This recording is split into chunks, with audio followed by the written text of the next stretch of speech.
Good. Listen, we've seen some pictures of Christian Pulisic at training today. So too N'Golo Kanté and Tammy Abraham as well. How much work were they able to do today, and are they going to be fit enough to play against Porto? They are fit enough to be in the squad and will be in the squad, all three. So this is the good news. Christian went out right before the accident, or like before injury could happen. So he said it in half time. He feels like if he continues, will be an injury coming. So we need to take him off. And Tammy is in the squad. And who was it? And Angie just did a last test and will be on the bench today. He feels very comfortable enough to be on the bench. We also saw Ben Chilwell jokingly punching Kurt Zouma, but was what happened between Tony Rudiger and Kerr on Sunday much more serious? No, I would tell you if it was so, but it was not, and it had nothing to do with the defeat. It was just an incident in training, and it got heated up between Tony and Kepa. So we calmed the situation down immediately. But I was very. I mean, I don't want to play it down now artificial. These are things we don't want to accept, and things that are normally unusual, but they can happen in little games in little groups, and they are all competitors and want to win training matches. So things got a little too heated up, and the reaction was not okay. But the reaction to it, how the guys handled the situation, especially Tony and especially Kepa, was amazing and showed like how much respect they have in the end for each other, because they sorted it out directly. They cleared the air immediately, and this was the most important. So there was nothing left one day after. We spoke about the issue, and then it was solved. And I think that this is the main part in it, that it didn't stay with us, that it was not like awkward situations. The players did not go home, and it was not solved. They solved it out straight after training, like in a very honest, in a very humble, in a very direct way, and that showed me that they have good character. James at TalkSport. Thomas, in terms of the incident between Kerr and Antonio, as far as you're concerned, is the matter now closed, or will they serve a punishment for what occurred on Sunday? No punishment so far, because of the way they dealt with it. The reaction was an immediate reaction. They made it for everybody clear what happened. And Tony sorted it out directly, which was also absolutely necessary and was a strong and brave thing to do, and was the only right thing to do, because that cleared the air immediately. And so we continued and made our point clear from club and from me that we are happy with the way they dealt with it, but that these are things that we don't like to accept. But for the moment and for this situation, there was no more further punishment. Nick at PA. Hi Thomas. It sounds like that's all sorted out, which is good news. But I mean, in a way, do you like the fact that there is that they have that competitive spirit within them, and that they have that kind of reaction to the defeat at the weekend? You obviously said that right after the match wasn't the time for heavy words, and it was time to calm down. When you spoke to the squad and you went through the game, how was that? Were you sort of tougher on them when you actually did review the game? First of all, it's very natural that there is a reaction to a result like this and to a game like this. So it's also necessary to adapt. Also, we feel all much more comfortable when we win. So it is a strong part of sports in this level, and of the character in football on this level, that the guys hate to lose. So once we suffer a big loss in a weird game, it's absolutely normal that there are reactions. So first of all, we should accept it and see it as a good thing, because it means that we feel uncomfortable and we show something. Clearly, there are rules and there are lines which we do not want to overstep. This happened one day after the match, but things are sorted out. The point is for my talk after the game, like straight after the game, is not the moment after a defeat to give to be too harsh, to be too emotional. The risk is too high that you regretted what you say, even like in between the players. Even then it's hard to swallow it and to first accept it, what you have to accept, that we lost the game. And then is for me very, very important that we are reliable in analyzing a game. And hopefully we are, because we cannot only rely and do meetings after relying on the result. So that means we can be very, very hard and very critic after a win when we are not happy with the performance. And we can point out things we don't like, or we do like, even if we lose a game 5-2. And a part of this game story is that we win all statistics, all, with 10 men and with 11 men, all statistics, and all statistics that matter to win games. We win even expected goals. We win the bypass defenders. We win the touches in the box. We win the shots on target. We win everything. If we play the same game again, I would bet a lot of money that we win it 99 out of 100 times. So, but this is also part of the story, and this is also needed.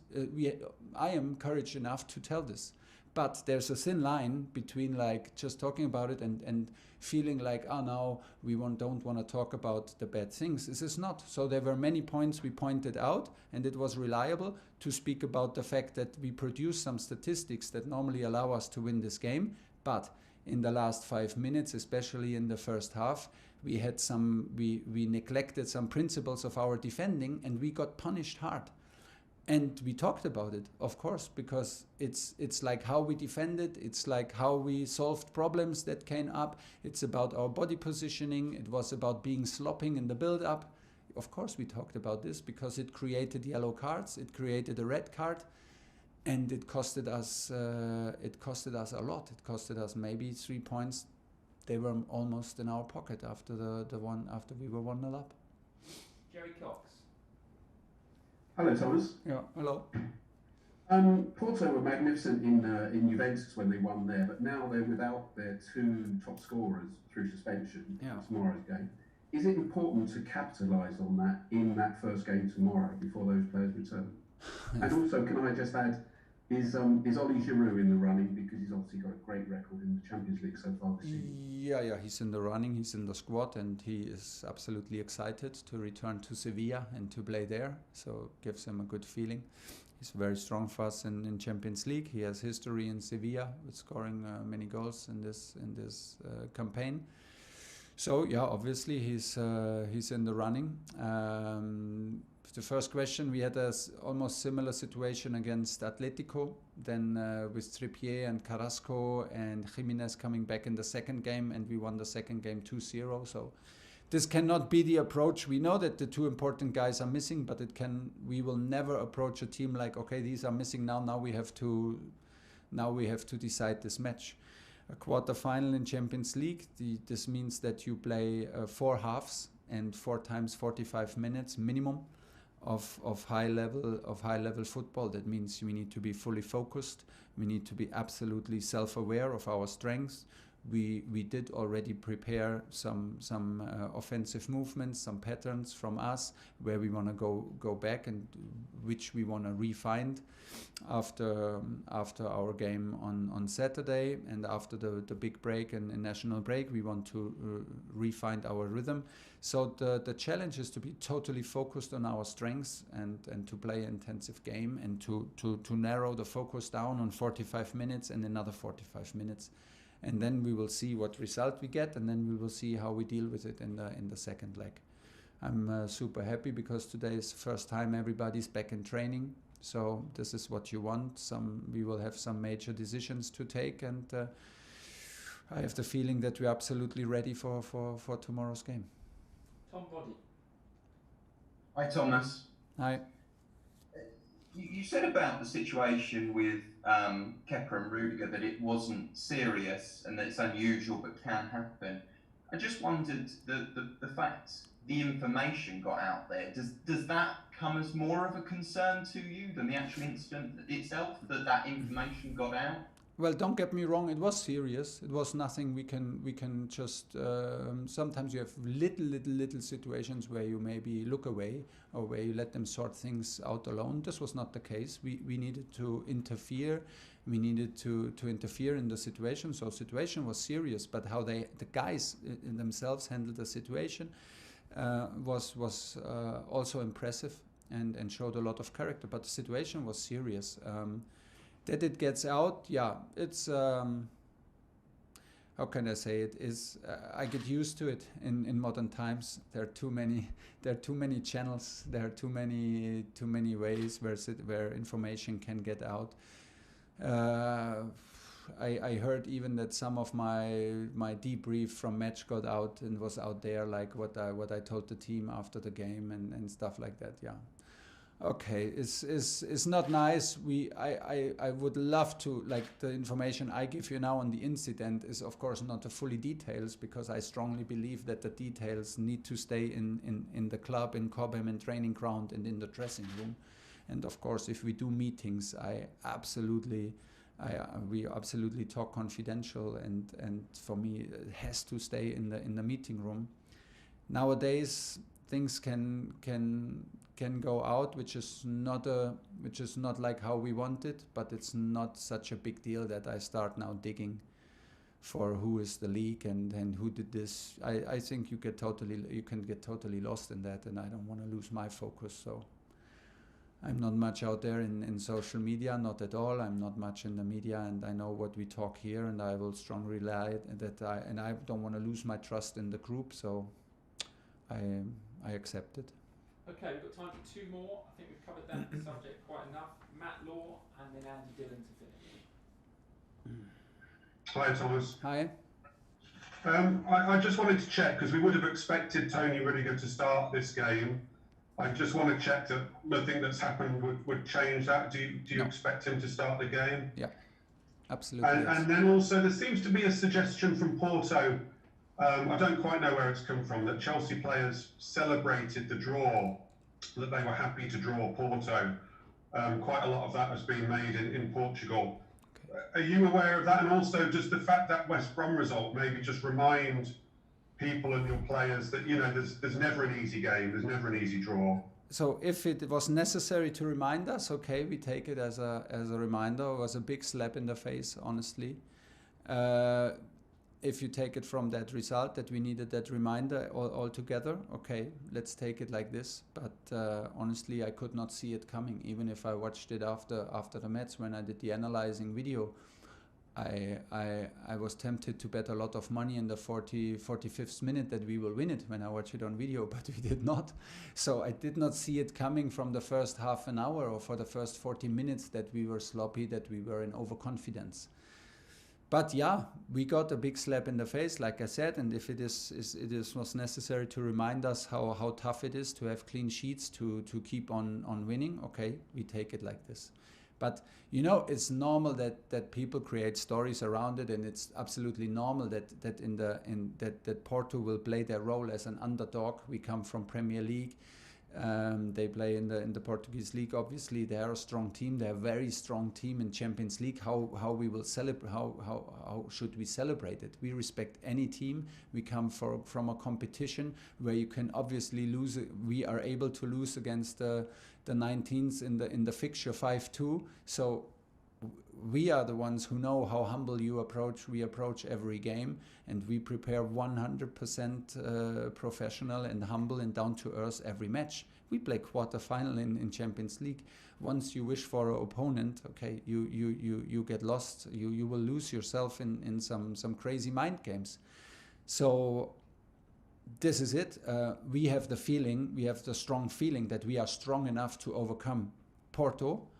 I have the feeling that it will be a tough match, because I expect nothing else than the best Porto, a very experienced side in this competition. Champions for many years, and in Portugal, so this shapes a certain mentality. And still, I just can repeat, we are confident enough that we are strong enough and we believe in ourselves to overcome this round, and we play clearly to make it to the semi-final. Last question for Thomas, Andy Dillon. Hi Thomas. Hi. You've spoken a lot. It obviously seems, that there has been some tension in the camp following the result among the players. So yeah. I'm just wondering about your feelings, how you were on Saturday night, Sunday, and coming in today and last few days, how you've felt. I mean, especially that Chelsea are now out of the top 4 as a result of that defeat, and also what you've learned maybe about Chelsea and English football, or about yourself and what you need to do at Chelsea. Well, we need to win games. That was clear all the time, and we will never accept for ourselves a day where we concede 5 goals at home, also where we were 1 man down. This is something we will never accept for ourselves. I had the feeling that the players are very hard on themselves to accept it. For me, it was super hard to accept it because I have also high demands from myself and the results from the teams that I coach. So this is, like I said, was a big slap in the face, but it is my job as a coach to not get lost in my emotions and not get lost in my anger and not get lost in my disappointment. So, but to just get myself up and watch the game again and watch the performances and watch our behavior. And there were clearly things that we should do better and have done better, and that better behavior on the pitch, like in how we defended, in the principles, how we attack, in the rhythm, in the body positioning, in the distance, in the passing distances in the own half to escape pressure. We did obviously mistakes that we didn't do before, so it is the moment to improve it. But there are a lot of circumstances that you have to accept. You come from a long break. We got a lot of praise. We play an early match on Saturday, and still you have to accept at one point, even as a coach, and when you are very angry after a match, that in the evening and the afternoon you still stay very, very disappointed. But we produced many numbers, crucial statistics, which normally are enough to win any game, even this game, even the same game. So it was a kind of accident, a kind of a very, very weird outcome of a strange game. We had problems to adapt to the situation, but for me it's not a question of character. We showed a lot of character in 14 matches. We showed a lot of character in super difficult situations when we arrived, and the chase is on for top 4, and this has never changed. Now we have a setback. We conceded a setback. It maybe reminds us, all of us, me included, that the race is not finished, but we are in the middle of it. West Ham took advantage of it, fair enough, okay, so we have to accept it. It was only our responsibility and our fault, I stick with it, that we lost this game. It was our fault to concede a red card, and it was clearly our fault to gamble on that red card, and it was our fault how we behaved the 60 minutes after that to allow the opponent to score 5 goals. And now we have to deal with the consequences, and this is all about this. This is sports. Even if we hate it, we hate to lose. It's clear. At Chelsea, we hate to lose, and this makes us strong. But it is in sports about the reaction. You know, anybody can feel good in a series of 14 matches without a loss. Everybody feels good. But now we won together, and now we bounce back together. This is the next stop in the next step in our development, and this is what we go for. And this is how it is in sports. Hi, Mateo. Hello. Was Saturday's result a warning for Chelsea? Is that how you take it? A warning that you cannot rest easy and you cannot become overconfident? Was that a warning for Chelsea's players about how much there still is to do this season? Yes, of course. Because it was a bad result. But it just happened. It was a strange game. We made some mistakes we didn't make before, early red card. So yeah, these things happen in football. But we analyzed the game. We spoke about it. Now we take it aside. We know where we need to improve, what we need to improve, and we are ready to bounce back in this next game, which is tomorrow. Sammy Rockwell? Hi, Mateo. Can I ask you a question, please, about the incident got with Rudiger and Kerr on the Sunday? As a squad, what are the squad's job, and how do you react when something like that happens? Is it your job to try and calm the squad down and bring you guys together again? Not a big deal. It's just a competition in the dressing room, and we spoke about it. All cleared, so all done. We are a strong group. These things happen in a family, in strong groups. So we accept it. We leave it behind. We clear it, and we are all focused together for the game tomorrow.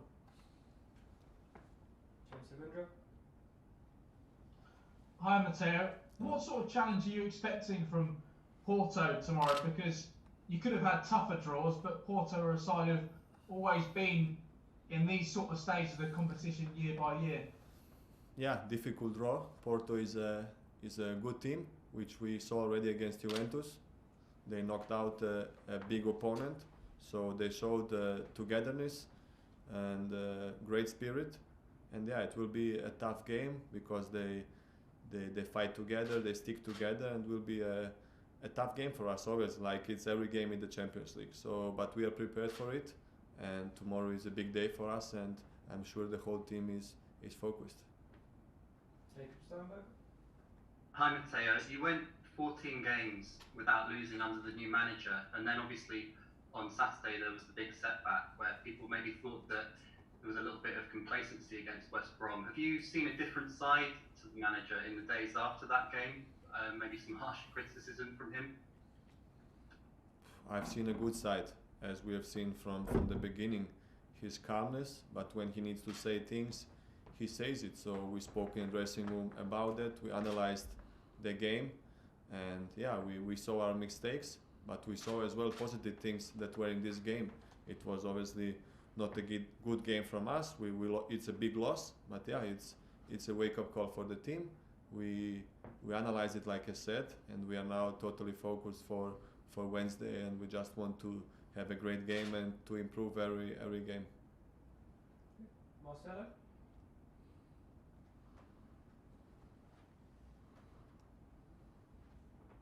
Please unmute yourself. Hello, Kovacic, Marcelo Beckler from TNT Brazil. Hello.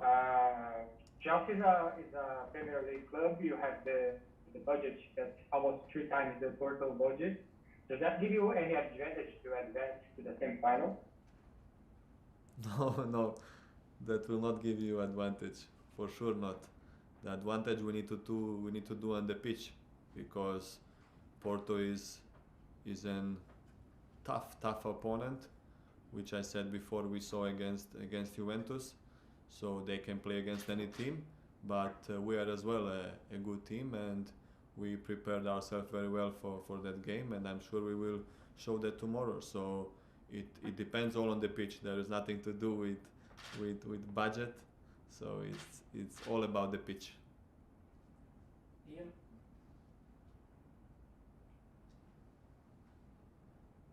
Hi Mateo, listen, hopefully you can hear me all right. I can.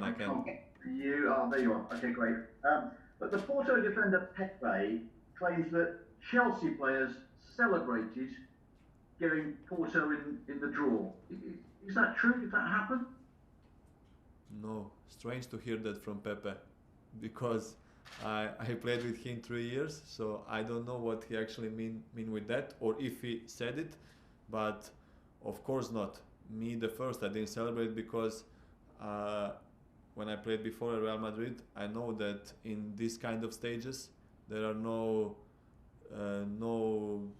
lucky opponents or bad opponents. This is a tough draw. Porto is an amazing team, which we saw against Juventus, and they knocked out them. So it's a big opponent out, and they showed a great character, a great team spirit, and we need to show that as well tomorrow. And we need to try our best to go through them, but it will not be nothing easy. Matt? Hi Mateo. You've been at Real Madrid and won the Champions League 3 times, part of their squad that won it 3 times on the trot. I just wondered 2 things on that. One, whether you can see qualities in this Chelsea dressing room that can take them all the way, having been part of Madrid. And also, do you have any extra fire to win another one because you didn't start in any of the finals with Real Madrid? Would be nice to play a final with Chelsea. Would be amazing, but we are in the quarters now. We need to take it step by step. We have tomorrow and big opponent, which is Porto. And as you asked the first question, I think this Chelsea team can go very far, and we are with every game more and more confident in ourselves. So we have a great mixture between young great talents and experienced players.